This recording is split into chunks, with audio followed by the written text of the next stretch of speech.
আসসালামু আলাইকুম। সবাইকে প্রীতি ও শুভেচ্ছা জানিয়ে শুরু করছি আপনাদের আইন বিষয়ক অনুষ্ঠান ল অ্যান্ড লিগ্যাল এইড। এই অনুষ্ঠানটি আপনারা দেখতে পাচ্ছেন NTV Europe sky 780 NTV Europe এর ইউটিউব চ্যানেল থেকে এবং আমাদের ল অ্যান্ড লিগ্যাল এইডের ফেসবুক পেজ থেকে। সবাইকে আবারও শুভেচ্ছা জানাচ্ছি আমাদের ল অ্যান্ড লিগ্যাল এইড অনুষ্ঠানটি দেখার জন্য।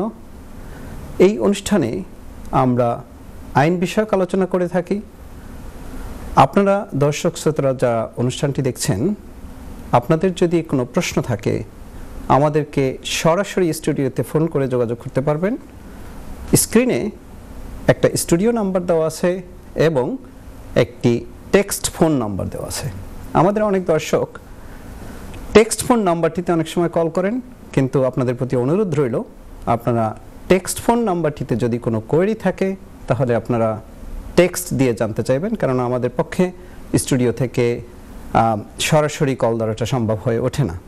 এছাড়াও আপনারা যদি কোনো কোয়েরিজ ইমেলের মাধ্যমে দিতে চান দিতে পারবেন। আমরা চেষ্টা করব ইমেলগুলোকে পিক করে অনুষ্ঠান এবং অনুষ্ঠানের বাইরে আপনাদের উত্তরগুলো দেওয়ার। আমাদের law and legal aid team আপনাদের উত্তরগুলো দেওয়ার চেষ্টা করবে। প্রতিবারের মতোই আমাদের এই অনুষ্ঠানে বিশেষ বিশেষ অতিথি নিয়ে আমরা উপস্থিত হই। আজকেও আমাদের মাঝে সেরকম দুজন গেস্ট উপস্থিত আছেন। আমাদের মাঝে আজকে যিনি উপস্থিত আছেন কমিউনিটির অত্যন্ত সুপরিচিত এবং আমাদের শ্রদ্ধাভাজন, আমাদের the society of British Bangladeshi সলিসিটরসের বর্তমান সভাপতি, আমাদের অতি প্রিয় এবং আমাদের ভালোবাসার মানুষ জনাব ব্যারিস্টার অ্যান্ড সলিসিটর জনাব মোহাম্মদ নুরুল গাফফার ভাই, তিনি উপস্থিত আছেন। গাফফার ভাই, আসসালামু আলাইকুম। থ্যাংক ইউ ইমতিয়াজ ভাই, আপনার এবং দর্শক শ্রোতাদের আমার সালাম ও শুভেচ্ছা। জি, থ্যাংক ইউ। আমরা গাফফার ভাইয়ের কাছে আসবো। আজকে যে টপিকস নিয়ে আমরা আলোচনা করব, গাফফার ভাই সেই বিষয়গুলো আপনাদের সুন্দরভাবে উপস্থাপন করবেন, ব্যাখ্যা করবেন। আমাদের আজকে আলোচনার টপিকসটি হচ্ছে অ্যাসাইলাম। অ্যাসাইলামের বিভিন্ন দিক নিয়ে আমরা আলোচনা করব। আমাদের মধ্যে মনে হয় যে ইতিমধ্যে একজন দর্শক প্রশ্ন করতে চাচ্ছেন। জি দর্শক, আপনার নামটা বলে প্রশ্নটি করুন। হ্যালো, জি আপনার নামটা বলে প্রশ্নটি করুন প্লিজ। দর্শক, আপনি বোধহয় আপনার টিভির ভলিউমটা অন করে মোবাইলে আছেন অথবা টেলিফোনে আছেন, আপনার টিভির ভলিউমটা মিউট করে আমাদেরকে প্রশ্ন করেন। আমরা দর্শকদের হারিয়ে ফেলেছি। বলছিলাম আমাদের মাঝে আরও একজন অতিথি উপস্থিত আছেন, যিনি আমাদের অত্যন্ত সুপরিচিত জনাব ব্যারিস্টার আকবর বিন সিদ্দিক। আকবর, আসসালামু আলাইকুম। ওয়ালাইকুম আসসালাম। আলাইকুম, আপনাকে ধন্যবাদ আমাকে ইনভাইট করার। জি, দুজন অতিথিকেই অসংখ্য ধন্যবাদ আমাদের এই ব্যস্ত সময়ের মাঝেও আমাদের মাঝে উপস্থিত হওয়ার জন্য, এবং আশা করি আমাদের দর্শকরা এই অতিথিদ্বয়ের তাদের যে জ্ঞান এবং তাদের যে নলেজ দিয়ে আপনাদেরকে সহযোগিতা করবেন ইনশাল্লাহ। যেটা বলছিলাম যে আমরা আজকে আলোচনা করব অ্যাসাইলাম নিয়ে। আমি প্রথমেই চলে যাচ্ছি আমাদের গাফফার ভাইয়ের কাছে। জি গাফফার ভাই, অ্যাসাইলামটা সম্পর্কে আমরা জানি সবাই, আমাদের কমিউনিটির যারা বলে যে কেস মারবে, সো এই কেস মারা শব্দটা বেশি ইউজ হয় আমাদের কমিউনিটিতে। অ্যাসাইলামটা সম্পর্কে আমাদের যে বাংলাদেশি কমিউনিটির জন্য আপনি যদি সংক্ষেপে প্রথমেই বলেন যে অ্যাসাইলামটা আসলে কিভাবে এবং কখন আসলে করা উচিত, অ্যাপ্রোপ্রিয়েট টাইমটা। ধন্যবাদ। এটা খুবই কমন কোয়েশ্চেন আসলে। শুরুতে আপনার একটা ডিসক্লেমার দিয়ে রাখা উচিত। ধরনের টেলিভিশন প্রোগ্রাম এগুলা স্ট্রিক্ট কোনো লিগ্যাল অ্যাডভাইস না, জেনারেল কোয়ারিজ আমরা আনসার করার চেষ্টা করব আমাদের অভিজ্ঞতা এবং জ্ঞানের আলোকে। এবং আপনার যদি কোনো জটিল প্রবলেম থাকে, প্রপার লিগ্যাল অ্যাডভাইস নিতে চান, আমরা বলবো আপনি কোনো অভিজ্ঞ সলিসিটর, রেগুলেটেড বা ব্যারিস্টারের সাথে যোগাযোগ করে আপনার অ্যাডভাইসটি নেবেন। আমরা যে কোয়েশ্চনটাতে ছিলাম যে অ্যাসাইলাম আপনি ক্লেম করতে পারবেন আপনার যদি অ্যাপ্রোপ্রিয়েট গ্রাউন্ডস থেকে থাকে। সো অ্যাপ্রোপ্রিয়েট গ্রাউন্ডস কি, যে কনভেনশন অনুযায়ী আপনার রেস, রিলিজিয়ন, পলিটিক্যাল ওপিনিয়ন, হ্যাঁ, ওটার কারণে, বা আপনি স্পেসিফিক কোনো সোশ্যাল গ্রুপের মেম্বার, লাইক অনেকেই অ্যাথিস্ট বা লেসবিয়ান, গে, এ ধরনের কমিউনিটির মেম্বার হয়ে থাকলে, এবং তাদের লাইফ অ্যান্ড লিবার্টি যদি এই বিলিফ বা সোশ্যাল বা সেক্সুয়াল ওরিয়েন্টেশনের কারণে তাদের দেশে লাইফ অ্যান্ড লিবার্টি এন্ডেঞ্জার্ড হয়। লাইফ অ্যান্ড লিবার্টি বলতে কেউ তাকে ফিজিক্যালি হার্ম করতে পারে, মারতে পারে বা মেরে ফেলতে পারে বা আহত করতে পারে, অথবা লিবার্টি বলতে তাকে জেলে পড়তে পারে, সেরকম আশঙ্কা যদি কেউ করেন, এবং সেটার যার যে country of origin, say for আমাদের জন্য বাংলাদেশ, সেখানে যদি তার স্টেট প্রোটেকশনের ব্যবস্থা না থাকে এবং ইন্টারনালি রিলোকেট হওয়ার কোনো সুযোগ না থাকে, লাইক কেউ যদি সিলেট থেকে থাকেন, ওখানে লোকালি ওনার থ্রেট থেকে, কিন্তু এমন যদি হয় যে উনি পালিয়ে চলে গেলেন খুলনা বা রাজশাহী বা চিটাগং বা নোয়াখালী, ওখানে যদি সেফ ফিল করেন তাহলে হবে না। এরকম ইন্টারনাল রিলোকেশনেও ওনার সেফটি এনশিওর হবে না, এবং দেশে যে জুডিশিয়াল সিস্টেম আছে এবং আইন শৃঙ্খলা বাহিনী আছে, ওনাদেরকে এনাফ প্রোটেকশন দিবেন না, সেটা যদি প্রতীয়মান হয়, এবং দেখা যায় যে উনি যে থ্রেটটা ফিল করছেন সেটার এভিডেন্স আছে, কার কাছ থেকে থ্রেট পাচ্ছেন এবং কখন কিভাবে পেয়েছেন, সেটা যদি যথাযথ এভিডেন্স থাকে, এবং রাজনৈতিক বিশ্বাস, ধর্মীয় বিশ্বাস বা রেস, এসব কারণে, এবং যে স্পেশাল সোশ্যাল গ্রুপ, এই সমস্ত কারণে হয়ে থাকলে উনি এই ডকুমেন্টেশনগুলো দেওয়ার মাধ্যমে অ্যাসাইলাম ক্লেম করতে পারেন। আনফর্চুনেটলি প্রত্যেক ইমিগ্রেশন সিস্টেমের মতো অ্যাসাইলাম সিস্টেমটাও এখন আমরা ইকোনমিক ইমিগ্রেন্ট হিসেবে অনেকেই এটাকে অ্যাবিউজ করেন, লাইক এখন এই কেয়ারার, সোশ্যাল কেয়ারার যে স্পন্সর স্কিলড ওয়ার্কার, সেটাও অ্যাবিউজ হয়ে এখন ধরেন ইউকের বাইরে থেকে আসা বন্ধ করে দিয়েছে। তেমনিভাবে আমরা দেখেছি অ্যাসাইলাম সিস্টেমের উপরেও খড়গহস্ত হয়েছে। এখন বিশেষ করে যে বুটে করে পার হয়ে আসতেছে তাদের উপরে বেশি স্ট্রিক্ট করছে, এবং নেট মাইগ্রেশন তারা রেস্ট্রিক্ট করার জন্য সেটা করছে। সুতরাং জেনুইন অনেকেই যদি কেসও থাকে, এখন অন্য যারা ভ্যালিডলি ঢুকেছেন দেশে, অবশ্যই তারা ক্লেম করতে পারবেন, ভয় থাকলে অবশ্যই ক্লেম করতে পারবেন। সুতরাং শুধুমাত্র কোনো গ্রাউন্ড ছাড়াই যাতে না করে, গ্রাউন্ড থাকলে অলওয়েজ ওয়েলকাম, ওনারা এই অ্যাসাইলামটা ক্লেম করতে পারেন, এবং অ্যাপ্রোপ্রিয়েটলি যদি কোনো সলিসিটর আপনাকে কোনো কিছু বানিয়ে দেওয়া সেটা কিন্তু সঠিক না, সেটা কোনো রেগুলেটরি সলিসিটর করবে না। কিন্তু আপনি ডকুমেন্ট যদি দিতে পারেন, বাট ইন্টারভিউ টেকনিক এবং আপনার প্রেজেন্টেশনটা যদি সুন্দর হয়, তাহলে পরে আপনি এই বিসিসি একটা স্থায়ী বসবাস করার সুযোগ এদেশে হবে। সুতরাং এই কেস মারা বা অ্যাসাইলাম মারা, দ্যাটস ফাইন, এটা কোনো টার্মিনোলজির কোনো অসুবিধা নাই। সমস্যা হচ্ছে যে আপনার fear of well founded fear of পারসিকিউশনটা যাতে এস্টাবলিশড হয় থাকে এবং সাপোর্টিং এভিডেন্স থাকে। জি, এখানে আমি আপনার কাছে একটা প্রশ্ন জিজ্ঞাসা করতে চাই, সেটা হচ্ছে যে গাফফার ভাই, আমরা অনেক সময়, আমরা প্র্যাকটিসের মাঝখানে অনেক সময় দেখি আমাদেরকে ক্লায়েন্ট এসে বলে যে আমার জমি জমা নিয়ে আমার চাচাতো ভাই, মামাতো ভাই বা এলাকার কারোর সাথে দ্বন্দ্ব আছে, তাদের সাথে আমার একটা মারামারির মামলা আছে, বা জমি জমা সংক্রান্ত এই বিষয়গুলো আমরা যেহেতু কমিউনিটির মাঝখানে এই প্রশ্নগুলো পাই, এতে কতটুকু ভ্যালিড রিজন? এই জিনিসগুলো আমরা খুব কমন দেখতে পাই। এখন পার্সোনাল শত্রুতা, এটা ব্যাপ্তিটা আসলে কেস টু কেস ভেরি করবে। কারণ ধরেন জমি জমা ইন জেনারেল এটা পার্সোনাল শত্রুতা, সেটা তো কোনো এই যে কনভেনশনের যে গ্রাউন্ডসগুলো আছে এর মাঝে তো পড়ে না। এটা জেনারেলি এটা বাংলাদেশের বা যে দেশ থেকে আসছে তার ল এনফোর্সমেন্ট এজেন্সি আপনাকে প্রোটেকশন দিবে। আপনি আদালতে গেলে এটা প্রোটেকশন পাওয়ার, জাস্টিস পাওয়ার সম্ভাবনা আছে। সুতরাং যে ওয়াইড স্প্রেড এস্টাবলিশ যে ফেয়ার অফ প্রসিকিউশন, সেটা কিন্তু এক্ষেত্রে না হওয়ার সম্ভাবনাই বেশি। বাট এখন যেটা আমি বলছিলাম যে কেস টু কেস যেটা ভ্যারি করবে, সেটা হলো এখন আপনার সাথে শত্রুতা আছে, এখন অনেক দেশে অনেকভাবে প্র্যাকটিস হয়। এই সূত্রতা যদি এমন হয় যে আপনি হলেন এখন রুলিং পার্টির বড় লিডার, আমার সাথে প্রাথমিকভাবে শত্রুতাটা শুরু হয়েছে আমার জমি দখল করা নিয়ে, কিন্তু পরবর্তী অথবা আপনার থেকে আমি ধরেন লোন করছিলাম, টাকা দিতে পারি নাই, কিন্তু এটা চলে গেছে এখন পরবর্তী আমাকে শায়েস্তা করার জন্য, যেহেতু আপনি লোনের টাকা দিয়ে কেস করলে আমি বেরোয় যাওয়ার সম্ভাবনা আছে, তখন আপনি আমাকে বানাইলেন ধরেন আরেকটা পলিটিক্যাল পার্টির মেম্বার, যেটা ধরেন এই স্টেটে ফেভারেবলি পাবে না, সুযোগ নাও পাইতে পারে, প্রপাগান্ডা তৈরি করে তারপরে আপনাকে বিভিন্ন ভাবে হ্যারাসমেন্ট করার জন্য, যদি যার সাথে গন্ডগোল তার যদি প্রভাব প্রতিপত্তি এমন হয় যে সে স্টেট মেশিনারিজকে ইনফ্লুয়েন্স করতে পারবে, হ্যাঁ, যদিও নন স্টেট ফ্যাক্টর হয়, যদি স্টেট মেশিনারি করে ইনফ্লুয়েন্স করার মতো যদি ফেয়ার যদি আপনি সাবস্টেন্সিয়ালি দেখানো যায়, তাহলে পরে ওই ক্ষেত্রেও হতে পারে, বাট ইন জেনারেলি না।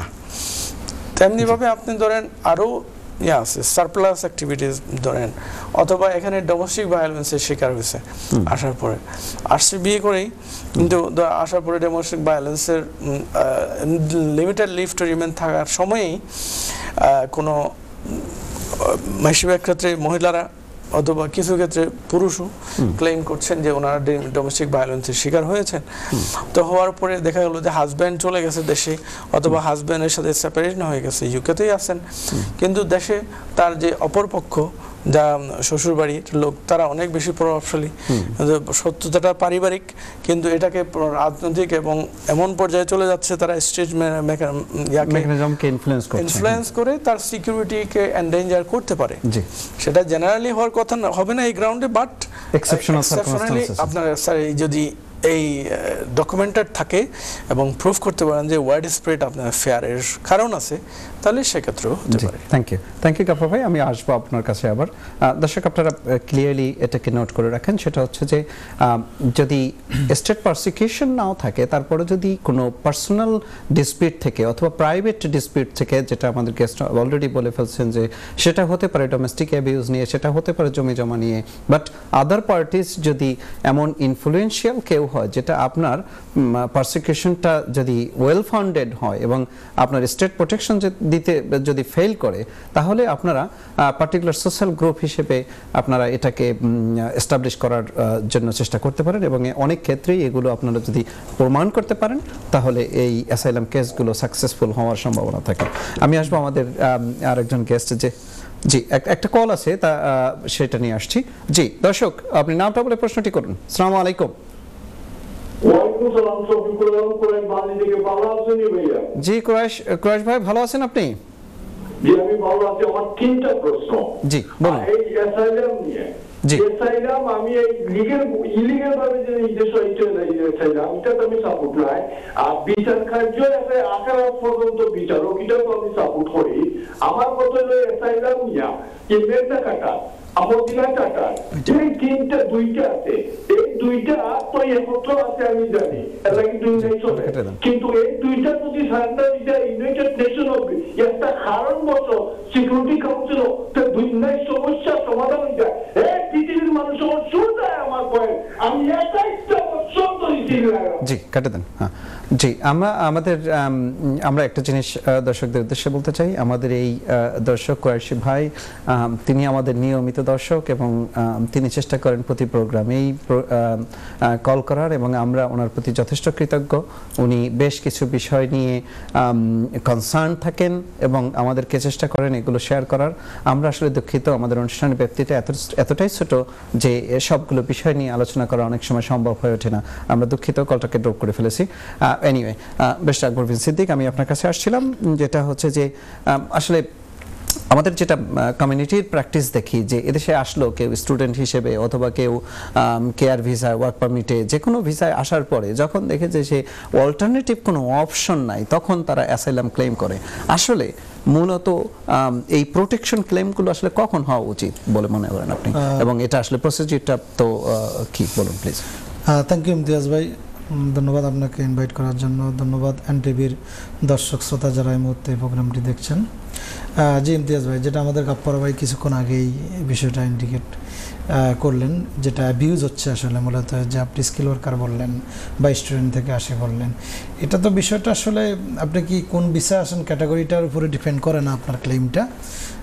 গাপ্পার ভাইয়ের কথার সাথেই অ্যাড করে বলতে চাই, এটা তো ওয়েদার আপনার পেয়ার অফ প্রসিকিউশন আছে কিনা পেয়ার বাংলাদেশে রিটার্ন করাটা, সেটা হচ্ছে মেন এস্টাবলিশ করার বিষয়। তাহলে এখন রাইট টাইম কখন? রাইট টাইম হচ্ছে ইমিডিয়েটলি, যখন আপনি ফিল করবেন যে আপনি দেশে রিটার্ন যাওয়া আর সেফ নয়, আপনি দেশে গেলে অ্যারেস্ট হয়ে যেতে পারেন, প্রসিকিউশনের শিকার হতে পারেন বা হ্যারাসমেন্টের শিকার হতে পারেন, বিভিন্ন ধরনের থ্রেট পাচ্ছেন বা যে কোনো কিছু সিমিলার প্যাটার্নের কিছু, তখন ইমিডিয়েটলি আপনি করতে পারেন। সেই ফর এক্সাম্পল আপনি দেশ থেকেই সেফ ফিল করতেছেন না, এখানে চলে আসলেন, তাহলে আপনি প্রসেস হলো যে বেস্ট অ্যাভেলেবল অপশন হচ্ছে আপনি এয়ারপোর্টে করে দেওয়া বা সিপোর্টের থ্রুতে আসলে সিপোর্টে করে দেওয়া, বা যদি এখানে এসেও যান এরপর ইমিডিয়েটলি আপনি অ্যাপয়েন্টমেন্ট নিয়ে অ্যাসাইলামটা অ্যাজ সুন অ্যাজ পসিবল করে দেওয়া। আর যেটা আপনি বললেন যারা স্টুডেন্ট বা কেয়ার ভিসায় যারা আছেন তাদের জন্য আসলে অনেক সময় দেখা যাচ্ছে যে এমনটাও হয় যে আপনি আগে থ্রেট ফিল করেননি, এখন সাডেনলি ফিল করতেছেন, দেশের বাংলাদেশের রেজিম চেঞ্জ হয়েছে, ওই প্রেক্ষাপটে আপনি এখন দেশে যাইতে চাচ্ছেন। সো ওই গ্রুপ ওই পরিস্থিতিতে অনেক সময় দেখা যাচ্ছে যে আপনি ফেসবুকে স্ট্যাটাস দিলেন, যেটা আমরা অনেকের ক্ষেত্রেই দেখলাম, এর পরবর্তীতে আপনার অ্যাসোসিয়েশন আছে, ফ্যামিলি মেম্বাররা পলিটিক্যাল ফ্যামিলি, আপনি হয়তো নিজে পলিটিক্সের সাথে ইনভলভ না, দেখা যাচ্ছে যে এখানে স্টুডেন্ট ভিসা আছেন বা অন্য কিছুতে আছেন, ফ্যামিলি অ্যাসোসিয়েশনের কারণে এই থ্রেটগুলো এখন আপনি যাওয়ার দেশে যাবেন ওই পরিস্থিতিতে আছে। তখন আসলে যখন আপনি ফিল করতেছেন বা থ্রেটটা পাচ্ছেন তখন থেকে ইমিডিয়েটলি আপনি অ্যাকশনটা নিলেন কিনা, সেটাই হচ্ছে আসলে দেখার বিষয় আর কি। আর প্রসিডিউর তো আসলে অনেকভাবেই, যেটা বললাম, এয়ারপোর্টেও করতে পারেন, অ্যাপয়েন্টমেন্ট নিয়েও করতে পারেন। মূলত বেস্ট অপশন হচ্ছে বা বেস্ট পসিবল হলো যে আপনি যদি সাথেই যদি অ্যাসাইলাম সিক করেন, যখন আপনি ফিল করেন you are not safe in Bangladesh anymore. জি জি, থ্যাংক ইউ আকবর বিন সিদ্দিক। গাফফার ভাই, আপনার কাছে আসতে চাচ্ছিলাম, সেটা হচ্ছে যে আমাদের দেখা যায় যে যখন কেউ না কেউ পুলিশ বা হোম অফিসের রেইডের মাধ্যমে অ্যারেস্টেড হওয়ার পরে তারপরে চিন্তা করে যে okay that's fine, I must claim asylum now. So এই জায়গার ক্ষেত্রে এইগুলো করার ক্ষেত্রে আসলে আমাদের কি যারা ক্লেমেন্ট থাকে তাদের জন্য ডিমেরিটসগুলো কি থাকে এবং কি অসুবিধার সম্মুখীন হতে পারে তারা, সেটাকে ওভারকাম করারও কি বিষয় থাকে? অনেকগুলো প্রশ্ন করে ফেলেছি, সরি। আমি আগে আকবর ভাইয়ের সাথে যদি অ্যাড করি, সেটা হলো যে ইয়াস, আপনারা আসলে তো কখন করবেন, যখনই বলবেন ডিলে এক্সপেক্টেড না, কিন্তু ডিলে তো হতে পারে, বিভিন্ন কারণে হতে পারে। এই ডিলেটাকে আপনি রিজনেবলি এক্সপ্লেন করা যাচ্ছে কিনা সেটা হলো কথা। এমন ধরেন কেউ যদি একদম ওভারস্টে হয়ে যায় দীর্ঘ সময় ধরে, ভিসা নাই, কিছুই করেন নাই, হ্যাঁ, হঠাৎ করে হোম অফিস ওনাকে রিপোর্টিং থেকে বা যেখানে থাকেন বা কাজ করেন সেখান থেকে ধরার পরে আপনি অ্যাসাইলাম ক্লেম করলেন, তাহলে তো ধরেন এই রিজনেবল গ্যাপ ব্যাখ্যা দেওয়া, ডিলেটাকে জাস্টিফাই করাটা অনেক বেশি ডিফিকাল্ট হয়ে যায়। এর মাঝে আরেকটা হতে পারে যে সারপ্লাস অ্যাক্টিভিটিস নামে একটা প্রভিশন আছে, যে আপনি এখানে ইউকেতে আসার পরে বিভিন্ন অ্যাক্টিভিটিস করেছেন এবং সেই কারণেই আপনার এই যে থ্রেটটা রাইজ হয়েছে। যখন এসেছিলেন, এমন নট দ্যাট যে আপনি দেশে ছিলেন তখনই থ্রেটের সম্মুখীন হয়েছেন বা তখনই আপনার বিপদ, লাইফ লিবার্টি এন্ডেঞ্জার চলে, সেরকম যদি নাও হয়, ইউকেতে এসে অ্যাক্টিভিটিসের কারণেও হতে পারে, তখন আপনি এই ডিলেটা হয়তো জাস্টিফিকেশন এই কারণে হতে পারে এবং সেই কারণেও আপনি ক্লেমটা গ্রাউন্ড নিতে পারেন যে আমি এখানে অ্যাক্টিভিটিস করছি, সেই কারণে আমাকে থ্রেটের সম্মুখীন হতে হচ্ছে, আমি আর সেফ ফিল করছি না, এখানে এই কারণ আছে। আর ডিলে যদি এরকমভাবে কেউ হয় যে অবশ্যই ক্রেডিবিলিটি ওনার অ্যারেস্ট হওয়ার পরে এটা অনেক নিচে চলে যাবে, ওনার পক্ষে এই ক্লেমটাকে সাস্টেইন করানো এবং এর সাপোর্টে, যেহেতু আপনি অথরিটিতে অ্যারেস্ট হয়ে গেলেন, তাহলে পরে আপনি ক্লেম করলেও সেটার পক্ষে সাপোর্টিং এভিডেন্সগুলো দেওয়াটা অনেক ডিফিকাল্ট হয়ে যায়। এবং এক্ষেত্রে হোম অফিস করে কি ধরেন ডিটেনশন সেন্টারে তাকে ওনাকে ধরেন ইন্টারভিউ করে ফেললো, সো আপনি কাউকে যে হেল্প নেবেন দেশ থেকে ডকুমেন্ট আনানোর, সেটাও অনেক ডিফিকাল্ট হয়ে যাও। এই জন্য আমার মনে করি যে সবাই একটু সচেতন হয়ে, যাদের এরকম কোনো কোনো গ্রাউন্ড থাকে বা হ্যাঁ, এবং ক্লেম করার মতো সাফিসিয়েন্ট মনে করেন যে কনফিডেন্টলি বলতে পারবেন, তাহলে পরে ওভারস্টে হওয়ার আগেই না হয়ে গিয়ে ওভারস্টে না হয়ে এই ক্লেমটা করা, হ্যাঁ, তাহলে পরে এই বিপদের সম্মুখীন হতে হয় না এবং ক্লেমটাও আপনার এরকম উইক হয়ে যায় না। কিন্তু এরকম সিচুয়েশন আসলে হয় কোন কোন ক্ষেত্রে, ইমতিয়াজ ভাই, আনফরচুনেট সিচুয়েশন, যে কারো হয়তো আগে ভিসা ছিল, কোনো ক্লেম করেছে আগে, ওনার রিফিউজ হয়ে গেছে, এরপরে আর কিছুই করার নেই, তাইলে তো উনি আসলে ওভারস্টে হয়ে থাকলেন, তারপরে অ্যারেস্ট হলেন, অ্যারেস্ট হওয়ার পরে তারপরে এটা ফ্রেশ ক্লেম করার উনি চেষ্টা করলেন, সিচুয়েশন তো তখন ডিফারেন্ট, হ্যাঁ, এবং ফ্রেশ ক্লেমের জন্য তখন ফ্রেশ গ্রাউন্ড এভিডেন্স এগুলো আপনার হতে পারে। এই জন্য যে ওভারস্টে হইলে এন্ড অফ দি লাইফ না, আসলে শেষ হয়ে যায় না সব কিছু। এই ধরুন এই সময়ে যদি আপনার কোনো ওই যে সুরপ্লাস অ্যাক্টিভিটিস থাকে এবং ফ্রেশ ক্লেম করার মতো কোনো গ্রাউন্ড থেকে থাকে, তাহলে ওয়ার্কিং পিরিয়ডের এই অ্যাক্টিভিটিস বা থ্রেডগুলোর বেসিসেও আপনার ক্লেম করা যেতে পারে যে প্লজিবল এক্সপ্লেনেশন। অবশ্যই অ্যারেস্ট হওয়ার পরে ক্লেমগুলোতে ওটার ক্রেডিবিলিটি যে কোনো ক্ষেত্রেই নিচে ধরেই তারা শুরু করবে, ওখান থেকে উত্তরানোর দায়িত্ব আপনার এভিডেন্স এবং ইন্টারভিউ দিয়ে। হ্যাঁ, এখানে আমি আরেকটু জি জি দর্শক আপনার নামটা বলে প্রশ্নটি করুন। আসসালামু আলাইকুম। জি আসসালামু আলাইকুম, নামটা বলে প্রশ্নটি করুন প্লিজ। আমার নাম রহমান। জি ভাইজান বলুন আপনার প্রশ্নটি কি? আপনার আওয়াজটা না, আপনি আপনার টিভির ভলিউমটা কমিয়ে আমাদেরকে স্টুডিওতে প্রশ্নটি করুন। আচ্ছা কমাইছি। জি বলুন আপনার কি প্রশ্ন ভাই? আমার নাম রহমান, আমি লোকাল থেকে মাত্রাম। জি রহমান ভাই বলুন প্লিজ। আমি আপনার কাছে জানতাম চাই যে পলিটিক্যাল এসএলএম যদি কেউ লইতে যায় আর কি, লিখে নেই ঘেখায় নেই। জি থ্যাংক ইউ। আর কোনো প্রশ্ন আছে রহমান ভাই? জি না ভাই, থ্যাংক ইউ। আপনি দেখতে থাকুন অনুষ্ঠানটি, আমার অতিথি আপনার প্রশ্নের উত্তরটি দিবেন। জি থ্যাংক ইউ। জি থ্যাংক ইউ রহমান ভাই। আপনার লিগ্যাল এইড টাইম পাইবা, তার যদি কোনো ডেস্টিটিউট প্রুভ হন, কোনো ইনকাম নাই, ওরকম যদি সিচুয়েশন হয়, তাহলে অবশ্যই লিগ্যাল এইড পাওয়ার এলিজিবল আসুন তাই। অবভিয়াসলি এটা মিনস এবং মেরিট টেস্ট করতে হয়, অটোমেটিক্যালি হয় না। মিনস টেস্ট মানে হলো তার ইনকাম এবং আদার রিলেটেড ব্রডলি ওটা অ্যাসেস করা লাগে। এটা যদি থাকে না এবং মেইন টেস্ট যদি তাই এলিজিবল ফাইন, তাইলে পরে ওইবা প্লাস মেরিট টেস্ট করতে হইব। মেরিট টেস্ট মানে হলো তাই যে অ্যাসাইলাম করবা, তো এটার কোনো মেরিটের কত হান, যদি রিজনেবল গ্রাউন্ড মেরিট আসেনি, তো মডারেট গ্রেড আসেনি, পোর বা ভেরি পোর যদি হয়, তাহলে তানোর লিগ্যাল এইড হইতো না। সো গ্রাউন্ড এবং তানোর ফিনান্সিয়াল সিচুয়েশন ওটার উপর ডিপেন্ড করে তাই লিগ্যাল এইড পাইতা কিনা, বাট ব্রডলি হওয়া যায় লিগ্যাল এইড আছে অ্যাসাইলাম করার ক্ষেত্রেও। জি আশা করি দর্শক আপনি রহমান ভাই আপনি উত্তরটি পেয়েছেন। আমাদের একটা ছোট্ট বিরতিতে যেতে হবে, আমরা বিরতির পর আবার ফিরে আসবো। তার আগে আপনাদেরকে আহ্বান জানাচ্ছি, আপনারা যদি আপনাদের কোনো প্রশ্ন থাকে স্টুডিওর নাম্বারটিতে কল করতে পারবেন, অথবা টেক্সট ফোনের মাধ্যমে আমাদেরকে জানতে চাইবেন অনুষ্ঠান অথবা অনুষ্ঠানের বাইরে। আমরা চেষ্টা করব আপনাদের প্রশ্নগুলো পতনের মাধ্যমে একটা রেডিক্যাল চেঞ্জ হলো, যেখানে আমাদের অনেক হাজার হাজার অ্যাসাইলাম ক্লেইমেন্ট যারা বিএনপি জামাত বা অন্য যারা সাপ্রেসড হয়েছে গত 17 বছরে, তারা অনেকেই পেন্ডিং অবস্থায় আছে, অ্যাসাইলাম পায় না।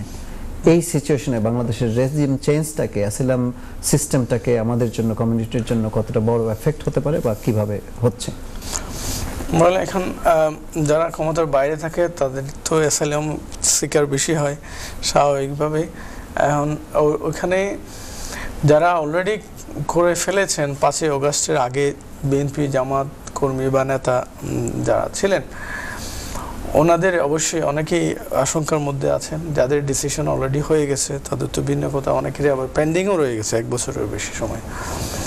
এখানে অনেকগুলো কেস আমরা জিতেছিও যারা বিএনপি ক্লেম করেছেন, জামাত বা শিবির হিসাবে যারা ক্লেম করেছেন, তাদের ইস্যুটা একটু কম সাকসেসের। আমি জানি না এটার কারণটা কি হতে পারে, যে ওনাদের মধ্যে হয়তো ইন্টারনাল কনফ্লিক্ট কম সেই জন্য কিনা, বাট মেইনলি আমরা যেটা আর্গুমেন্ট ইউজ করেছি সেটা বিএনপির ক্লেম যারা নেতাকর্মী তাদের জন্য, সেটা হচ্ছে ওনারা সেফলি বাংলাদেশে রিটার্ন করতে পারবেন না, কারণ বিএনপির এক হচ্ছে ইন্টারনাল কনফ্লিক্ট আছে, প্রায় 100-র উপরে বেশি বিএনপি নেতাকর্মী এই 5ই আগস্টের পরে মারা গেছেন ইন্টারনাল কনফ্লিক্ট এবং বিভিন্ন জায়গায় গন্ডগোলের কারণে।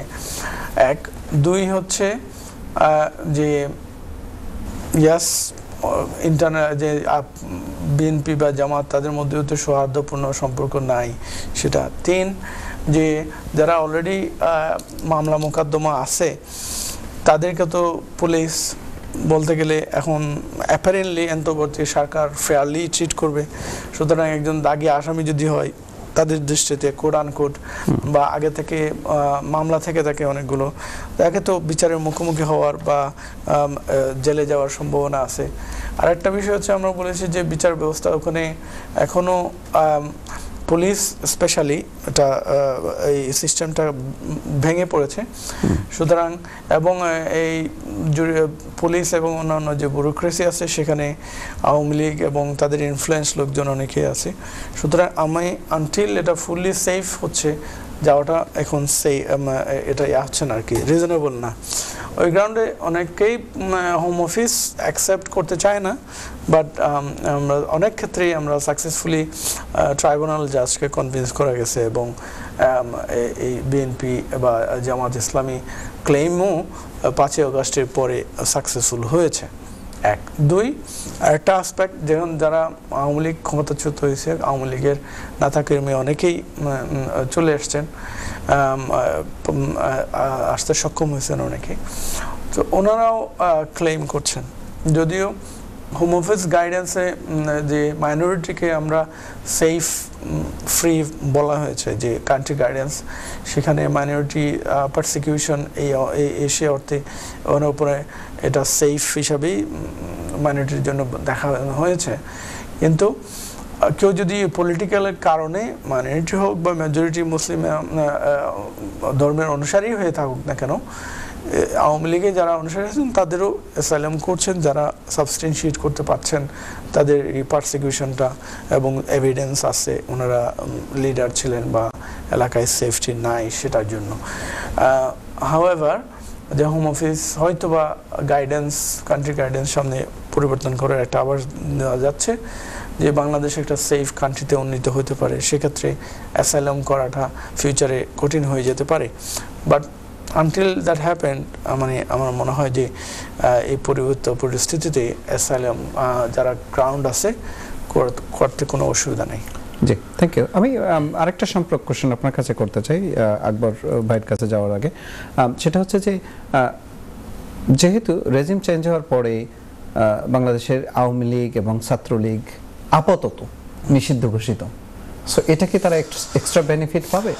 অন দ্য আদার হ্যান্ড আপনি বলেছেন যে বাংলাদেশ সেফ কান্ট্রি লিস্টে যাওয়ার একটা পসিবিলিটি বা বাংলাদেশের যে পারসিকিউশনটা ওই রকম এস্টাবলিশড করাটা তো সম্ভব না তেমন একটা।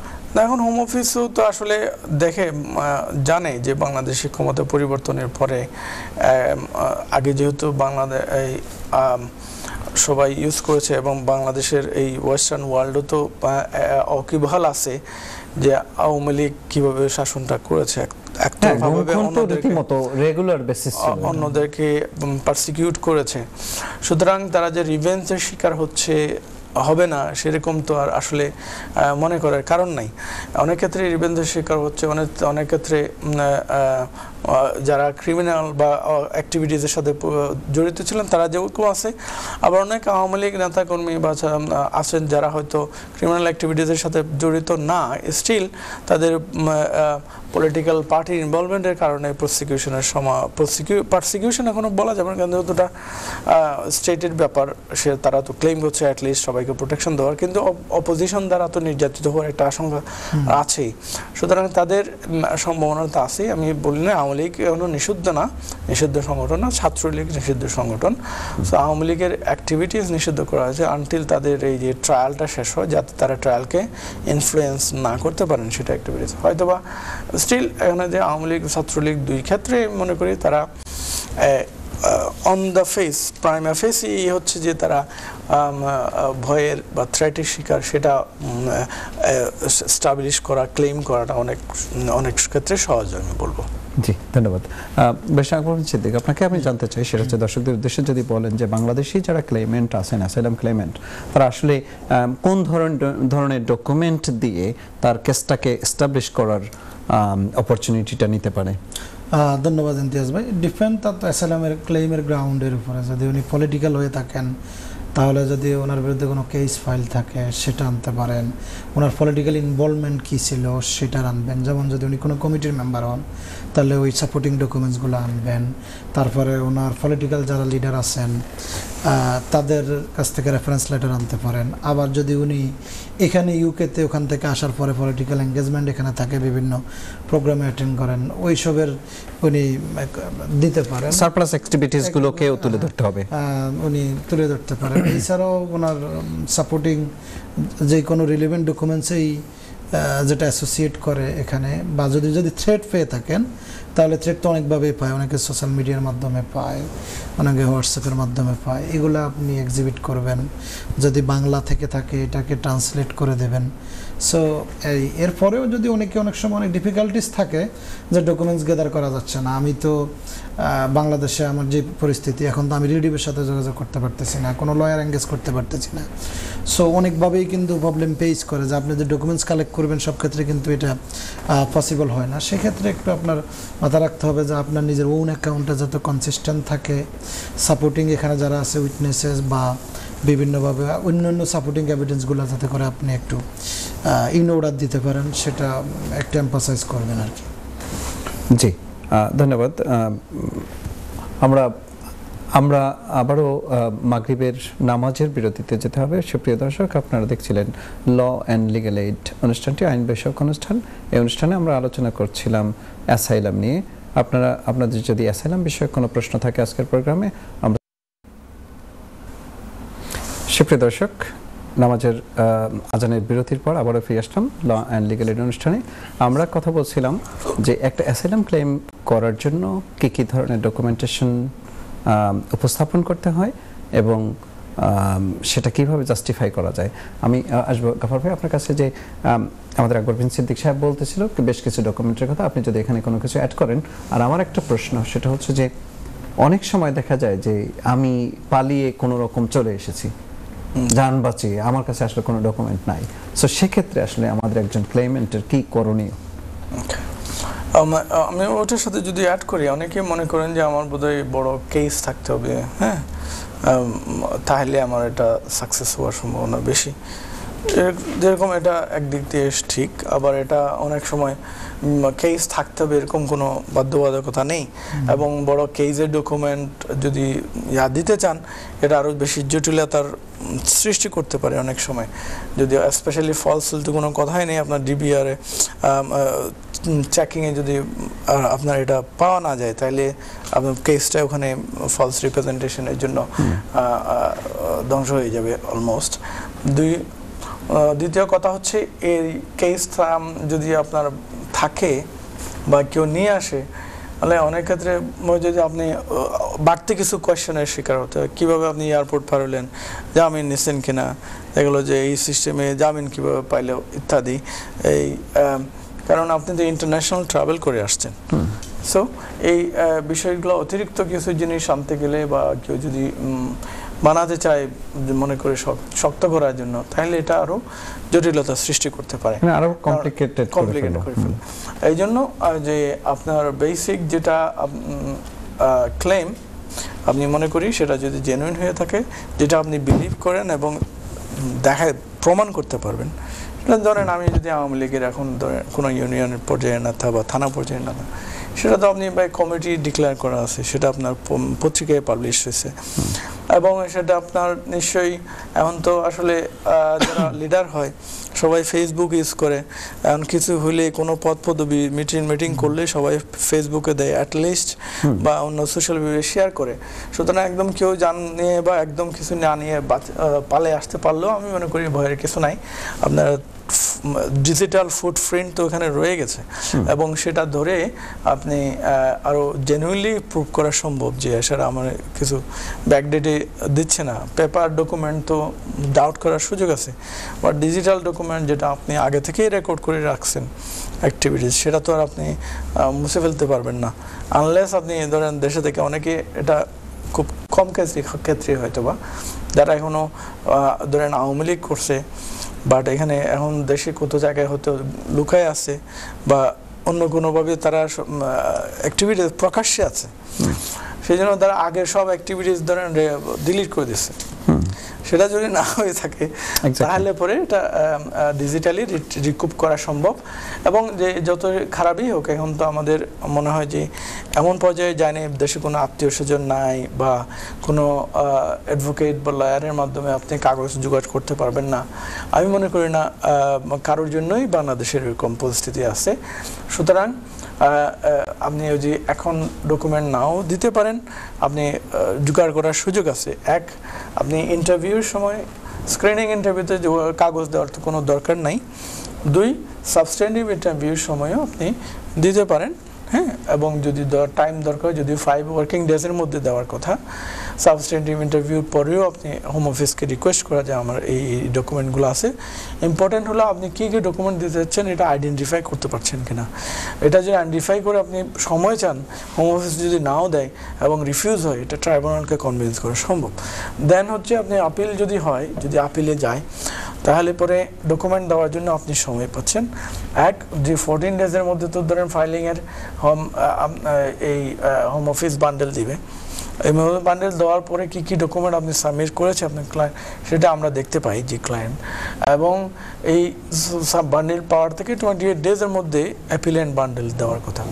সো 28 ডেজ মানে আপনি অতিরিক্ত আরও 28 দিন সময় থেকে হাতে পাচ্ছেন এই ডকুমেন্টগুলো দেওয়ার জন্য, কালেক্ট করার জন্য। আমি বলবো না প্রিপেয়ার করতেছেন, বাট কালেক্ট করার সুযোগ পাচ্ছেন।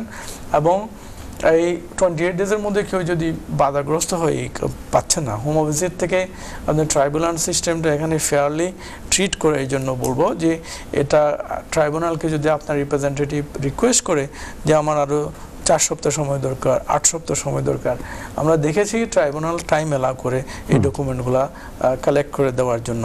সুতরাং এই বান্ডেলের সময় যদি না দিতে পারেন, এটা টাইম লাইন মিস করে এবং টাইমও এক্সটেন্ড না করে, তাহলে আপনাকে কেস ম্যানেজমেন্ট হিয়ারিং দেবে, ডাইরেক্ট আপনাকে হিয়ারিংয়ে দিয়ে রিফিউজ করে দিবে না।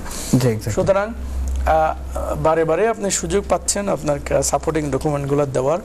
এবং যদি সেটা কিছুই না হয়, তাহলে তো ইউকের যেখানকার যে আপনার পার্টির নেতারা আছেন বা যারা আপনাকে চিনে, সেরকম সাক্ষী আপনি প্রডিউস করতে পারেন, তাদের স্টেটমেন্টকে ইউজ করতে পারেন, যারা হয়তো ক্রেডিবল হিসাবে যদি প্রমাণ হয়, আপনার নিজের ডকুমেন্ট না থাকলেও ওনাদের সাক্ষীর বেসিসে সেকেন্ডারি এভিডেন্স ধরে আপনার ক্লেম হওয়ার সম্ভাবনা আছে একদম। সুতরাং কিছু নাই দেখে আপনার হোপস একবারে শেষ হয়ে গেছে এরকম না।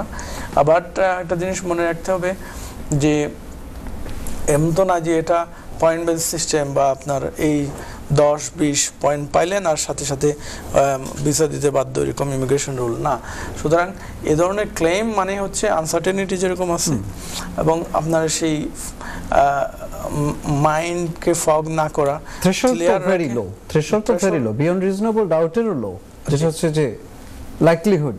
জি, সুতরাং এই লাইকলিহুডটা তো আপনাকে আসলে নিজের ইন্টারভিউতে প্রকাশ করতে হবে। এখন যদি হয় যে কেউ বড় লিডার ছিল, আমরা এগ্রি করবেন, আগে দেখা গেল বড় দেশের জেনুইনলি বড় লিডার ছিল, তার রিস্কও আছে, কিন্তু উনি ওই নিজের পার্টির হিস্ট্রি বলতে পারেন না বা লক্ষ্য উদ্দেশ্য কি, এগুলো আসলে কিতাবে আমাদের দেশে তো এভাবে পার্টি করতে, বড় পার্টি করতে পড়াশোনা করা লাগে না এভাবে। সুতরাং ওনাদের তো চর্চাই নাই। সুতরাং ইন্টারভিউতে গিয়ে উনি আসলে ধরেন ছিল প্রচার সম্পাদক, ঠিক আছে, তো প্রচার সম্পাদকের কি কি কাজ, উনি কি কাজ করেছে সেটা জিজ্ঞেস করার পরে বলতে না পারলে, তাহলে তো আপনি জেনুইন হইলেও আসলে, এমন তো হোম অফিস যে ইন্টারভিউ করছে সে তো আপনার পার্টি চেনে না বা আপনার ব্যাকগ্রাউন্ড চেনে না। এমন তো আমাদের যারা ক্লেম করেন, সম্মানিত ক্লেইমেন্টরা, ওনাদের আমাদের মাইন্ডসেট থেকে একটা জিনিস আছে, কিছু জিনিস আমরা মানে ফর শিওর ধরে নিই, ও যে এটা বলার দরকার কি, এটা তো মানে এটা জানা কথা, কিন্তু মনে থাকে না যে আমরা আসলে একটা কান্ট্রিতে আসছি এবং থার্ড কান্ট্রি যে ইন্টারভিউ নিচ্ছে উনি তো আপনাকেও চেনে না, আপনার পার্টিও চেনে না, আপনার লিডারও চেনে না, যে বললেই সব হিস্ট্রি অটোমেটিক রিপ্লে হয়ে যাবে। কথা হচ্ছে যে ওরা তো স্ক্রিপ্টেড কোশ্চেন নিয়ে আসে যেটা ওরা পাঠিয়ে দেয়, আর ও যে ইন্টারভিউ না সে তো ডিসিশনও নেয় না। জি, সো আপনাকে ওটা তো ভালোভাবে আপনারটাই বলতে হবে। সুতরাং আপনার এমন যে আপনি যতটুকু সেটা যাতে আপনি এই ইন্টারভিউতে ভালোভাবে উপস্থাপন করতে পারেন, তাহলে পরে একটু কম ডকুমেন্ট হলেও আপনি এটা হওয়ার সম্ভাবনা আছে। এবং আপনি দেখা গেল যে ডকুমেন্ট ওভারবার্ডেন করে ফেললেন, কিন্তু আপনি ইন্টারভিউতে সেটা যে কন্ট্রাডিক্ট করলেন, একখানে লেখা আছে যেটা আপনি স্পেসিফাইড, আপনাকে কোয়েশ্চেন করার পরে সেটা থেকে অনেক দূরে চলে গেলেন, তাহলে কিন্তু ডকুমেন্টই আপনাকে ডুবানোর জন্য যথেষ্ট হবে ইন্টারভিউ। এই জন্য ক্লিয়ারফুলি করা উচিত। আপনার স্টোরি লাইনটা আমি বলছি এই জন্য যে আপনার ইয়াটা কি, কেসটা কি, কেসের যে লাইন এই সেটা স্টেটমেন্টের সাথে আপনার এক্সিবিট হিসাবে আপনার এভিডেন্সগুলোকে ফিট করাইতে হবে, টু মাচ না, টু লেসও না। Thank you. আমরা একদম শেষ প্রান্তে, আকবর বিন সিদ্দিক, আপনি 30 সেকেন্ডসে বলবেন যে যাদের অ্যাপিল রাইট না থাকবে, সার্টিফাইড ক্লেম হয়ে গেলে তখন কি করতে হবে 30 সেকেন্ডসের মধ্যে, একদম শেষ প্রান্তে আমরা। ওয়েল, থ্যাংক ইউ ইমতিয়াজ ভাই। তারা ফার্স্টলি যেটা করতে পারে প্রি অ্যাকশন প্রোটোকল করতে পারে, সেটা যে ডিসিশনটা ওভারটার্ন বা রিকনসিডার করার জন্য হাইলি লাইকলি যদি আপনি গুড সাবমিশন দিতে পারেন, গুড রিজন থাকে, হোম অফিস কনসিডার করে, যদি ওই স্টেজেও আপনি রেমেডি না পান তাহলে আপনার জন্য তো ডোর ওপেন আছে, আপনি জুডিশিয়াল রিভিউ করতে পারেন, ওখানে একটা পোটেনশিয়াল একটা রেমেডি পাওয়ার সম্ভাবনা থাকে। Thank you. গাফফার ভাই, শেষ প্রশ্ন, একদম অল্প সময়ের মধ্যে 30-40 সেকেন্ডসের মধ্যে, যেটা হচ্ছে মোস্ট কমন রিজনটা কি আসলে আমাদের কমিউনিটির অ্যাসাইলাম রিফিউজালের ক্ষেত্রে? দি ক্রেডিবিলিটি, আমি বলি ইনকনসিস্টেন্সিস থাকে। জি, এছাড়া ডকুমেন্টের ক্ষেত্রে অনেক সময় ফেক ডকুমেন্ট বা এগুলো, হ্যাঁ, কোনো যদি ফেক ডকুমেন্ট দেয় এবং ক্রেডিবিলি যদি ওনার ডকুমেন্ট এবং যে কেসটা উনি বলছেন সেটা যদি উনি ইন্টারভিউতে না বলতে পারেন, তাহলে তো আসলে ডিফিকাল্ট কেসটা হওয়া। এখন কেউ তখন দেখা যায় যে আপিলে গিয়ে রিপ্রেজেন্টেটিভ, সলিসিটর, ব্যারিস্টারও বেশি হেল্প করতে পারেন না। সো ইন্টারভিউটা, সুতরাং আমি মনে করি যে স্পেশালি যে সাবস্টেন্টিভ ইন্টারভিউ, মূল ইন্টারভিউ যেটা সেকেন্ড টাইমে দেওয়া হয়, তার আগে আপনার এই যে যেটা বলতে চাচ্ছেন এটাকে আপনি বারবার করে এটা আপনি নিজের মধ্যে আয়ত্ত করা উচিত। জি, ধন্যবাদ গাফফার ভাই অনুষ্ঠান আসার জন্য। আকবর বিন সিদ্দিক, আপনাকেও ধন্যবাদ। সুপ্রিয় দর্শক, আমরা দেখতে দেখতে অনুষ্ঠানে একদম শেষ প্রান্তে, আমরা এখনই শেষ করব। সবাইকে আবারও শুভেচ্ছা জানিয়ে এবং আগামী পর্ব দেখার জন্য